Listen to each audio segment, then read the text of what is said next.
Radhe Krishna friends, मेरा नाम उमा जिंदल है और आपका बहुत बहुत स्वागत है आपके अपने YouTube channel commerce net point पर।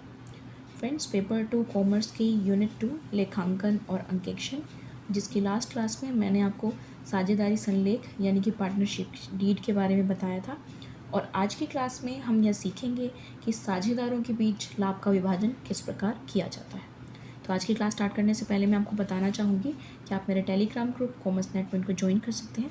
वहाँ पर आपको मेरे वीडियोस के लिंक और पीडीएफ्स मिल जाएंगी। तो अगर आप इस ग्रुप को ज्वाइन करना चाहते हैं तो इस ग्रुप का जो लिंक है वो मैं डिस्क्रिप्शन बॉक्स में दे दूँगी, वहाँ जाकर आप इस ग्रुप को ज्वाइन कर सकते हैं। तो चलिए आज की क्लास स्टार्ट करते हैं। तो देखिए, आज की क्लास में हम सीखेंगे साझेदारों के बीच लाभ का विभाजन। ठीक है, तो देखिए होता क्या है, जैसे आपने पढ़ा होगा कि मान लीजिए कि कोई एकल स्वामित्व वाली अगर कोई व्यवसाय है एकल स्वामित्व वाला, तो वहाँ पर जब हम अंतिम खाते बनाते थे उसके, ठीक है, फाइनल अकाउंट्स बनाते थे, तो वहाँ पे हम क्या बनाते थे, एक लाभ हानि खाता बनाते थे। ठीक है, लाभ हानि खाता यानी कि प्रॉफिट एंड लॉस अकाउंट। ठीक है, तो जब हम लाभ हानि खाता बनाते थे तो देखिए इस तरीके से उसका फॉर्मेट होता था। ये इसकी क्रेडिट साइड और ये इसकी डेबिट साइड। ठीक है, तो जो इसकी क्रेडिट साइड होती थी वहाँ पर हम अपनी सारी इनकम्स लिखते थे। ठीक है, और जो डेबिट साइड होती थी वहाँ पर हम सारे एक्सपेंसेस लिखते थे। ओके, तो हम मान लेते हैं कि जो हमारी इनकम्स थी वो कितनी है, हमारी 6 लाख। ठीक है, मान लीजिए कि हमारी इनकम्स जो है 6 लाख है और एक्सपेंसेस जो हैं वो 4 लाख।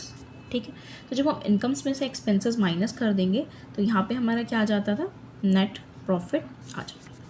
ठीक है, तो देखिए नेट प्रॉफिट आ गया हमारा, यहाँ पे कितना आ गया हमारा नेट प्रॉफिट, 2 लाख। ठीक है, तो जब एकल स्वामित्व वाला जो व्यवसाय था तो उसके अंदर क्या होता है कि जो नेट प्रॉफिट होता है ये सारा उसके कैपिटल अकाउंट में ट्रांसफ़र हो जाता है, उसके पास सारा चला जाता है। ठीक है, उसके खाते में चला जाता है। लेकिन पार्टनरशिप में क्या होता है, क्योंकि पार्टनरशिप में कोई एक व्यक्ति ही व्यवसाय को नहीं चला रहा होता, कई पार्टनर्स होते हैं, 2 या 2 से अधिक पार्टनर्स होते हैं। तो जो ये प्रॉफिट होता है ये भी किसके पास जाएगा, कोई एक पार्टनर के पास नहीं जाएगा, बल्कि उन सब में डिवाइड होगा उनके प्रॉफिट शेयरिंग रेशियो में। ठीक है, अगर पार्टनरशिप डीड के अंदर नहीं बताया गया कि उनका प्रॉफिट शेयरिंग रेशियो क्या है, तो ये है इक्वल डिवाइड होता है सभी पार्टनर्स के अंदर। ये अभी मैंने आपको लास्ट क्लास में ही बताया था। ठीक है, तो देखिए इसके अंदर होता क्या है कि जैसे मान लीजिए कोई पार्टनर है। ठीक है, पार्टनरशिप के अंदर क्या होता है कि जो हमारे पार्टनर्स होते हैं, हो सकता है कि उनको कुछ सैलरी दी जा रही हो। ठीक है, जो पार्टनर्स हैं क्या पता वो कुछ सैलरी ले रहे हो, है ना, तो वो किसके अंदर से दिया जाएगा, वो हमारे इसी नेट प्रॉफिट के अंदर से दी जाएगी सैलरी। ठीक है, या फिर हो सकता है उनको कुछ कमीशन दिया जा रहा हो, कुछ % कमीशन दिया जा रहा है उनके काम के ऊपर। ठीक है, तो वो भी किसके अंदर से दिया जाएगा, वो भी हमारा इसी प्रॉफिट के अंदर से दिया जाएगा। ठीक है, या फिर हो सकता है कि कंपनी जो है कुछ पैसा रिज़र्व करके रखना चाहती है, कुछ पैसा वो रिज़र्व करके रखना चाहती है ताकि उसका जो पैसा है वो फ्यूचर में काम आ सके। ठीक है, फ्यूचर में उसका पैसा काम आ सके, तो इसलिए कंपनी जो है वो रिज़र्व बना के रखना चाहती है, तो वो किस में से बनाएगी, वो भी इसी प्रॉफिट के अंदर से बनाएगी।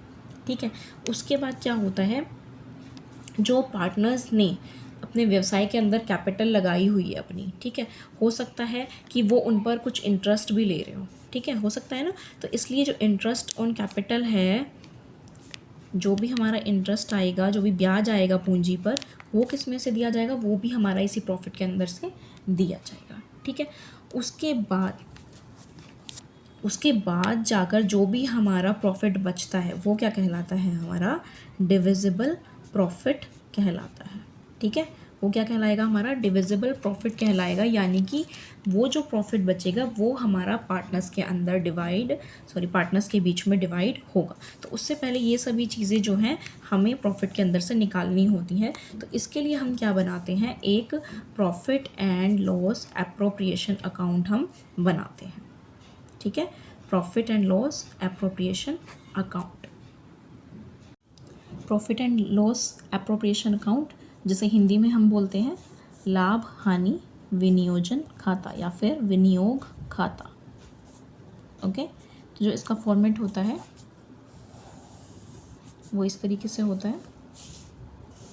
देखिए, प्रॉफिट एंड लॉस अकाउंट से जब हम अपना जो प्रॉफिट है वो ट्रांसफ़र करते हैं तो यहाँ पर लिखते हैं बाय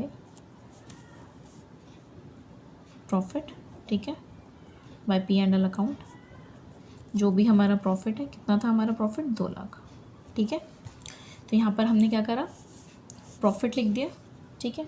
उसके बाद हम क्या लिखेंगे कि कौन कौन से पार्टनर्स हैं जो सैलरी ले रहे हैं या कमीशन ले रहे हैं, रिजर्व, जो भी चीज़ें हैं वो सभी हम क्या करेंगे, वो सभी चीज़ें जो हैं वो हम डेबिट साइड लिख देते हैं, ठीक है।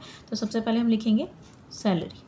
मान लीजिए कि 2 पार्टनर्स हैं ए एंड बी, ठीक है। तो दोनों ही कुछ ना कुछ हमारी जो सैलरी है वो ले रहे हैं। तो मान लीजिए कि जो ए है वो 10,000 ले रहा है और बी भी जो है वो हमारा 10,000 ले रहा है। तो टोटल सैलरी कितनी हो गई, 20,000, ठीक है। उसके बाद जो कमीशन है, कमीशन या फिर कोई बोनस वगैरह हो सकता है, तो कमीशन भी दोनों जने ले रहे हैं। मान लीजिए कि 2500 दोनों ले रहे हैं, तो यहाँ पर हो गए हमारे 5,000 रुपये कमीशन के, ठीक है। उसके बाद आता है हमारा इंटरेस्ट ऑन कैपिटल, यानी कि पूंजी पर अगर मान लीजिए कि कोई ब्याज है वो दोनों जने अगर ले रहे हैं, ठीक है। तो देखिए इंटरेस्ट ऑन कैपिटल, ठीक है। तो ए और बी जो है इंटरेस्ट ऑन कैपिटल ले रहे हैं। अभी हम अंदाजे से ऐसे ले लेते हैं कि मान लीजिए इंटरेस्ट ऑन कैपिटल है 10,000 एंड हम सेम ही ले रहे हैं सभी चीज़ें, तो यहाँ पर सेम ही ले लेते हैं, ठीक है, 20,000, ओके। ये हमारा इंटरेस्ट ऑन कैपिटल हो गया। और उसके बाद बारी आती है कि रिज़र्व की। अगर मान लीजिए कंपनी कुछ रिज़र्व करके रखना चाहती है तो वो भी हम यहाँ पर लिखते हैं। तो मान लीजिए कंपनी जो है वो 15,000 जो है वो रिज़र्व करके रखना चाहती है अपना फ्यूचर के लिए, ठीक है। तो उसके बाद यहाँ पर कितना टोटल हो गया हमारा 40, 50 एंड 60। तो 2 लाख में से जब हमारा 60 माइनस हो जाएगा तो कितना आ जाएगा, 1,40,000। तो हमारा डिविजिबल प्रॉफिट क्या आएगा, डिविजिबल प्रॉफिट 1,40,000, ठीक है। तो ये क्या आ गया हमारा डिविजिबल प्रॉफिट, यानी कि जो ये प्रॉफिट है इनको जो हमारे पार्टनर्स हैं उनके बीच में डिवाइड कर दिया जाएगा, ठीक है, उनके प्रॉफिट शेयरिंग रेशियो के अंदर। तो यहाँ पर अगर पार्टनरशिप डीड के अंदर नहीं बताया गया है कि क्या प्रॉफिट शेयरिंग रेशियो है, तो इसको इक्वल डिवाइड करेंगे, इक्वल यानी कि हाफ एंड हाफ। तो उसको हम कैसे लिखते हैं, देखिए उसको हम लिखते हैं 1:1, ठीक है। तो इसको हम डिवाइड कैसे करते हैं, लिखते हैं जब, तो ए के लिए होगा ए इज़ प्रॉफिट 1,40,000, देखिए 1 और इन दोनों का टोटल 1/2, ठीक है। इस तरीके से हम लिखते हैं। तो जब हम इसको सॉल्व करेंगे तो हमारा आ जाएगा 70,000, ठीक है। उसके बाद इसी तरीके से बी के लिए भी जो होगा हमारा प्रॉफिट सेम होगा,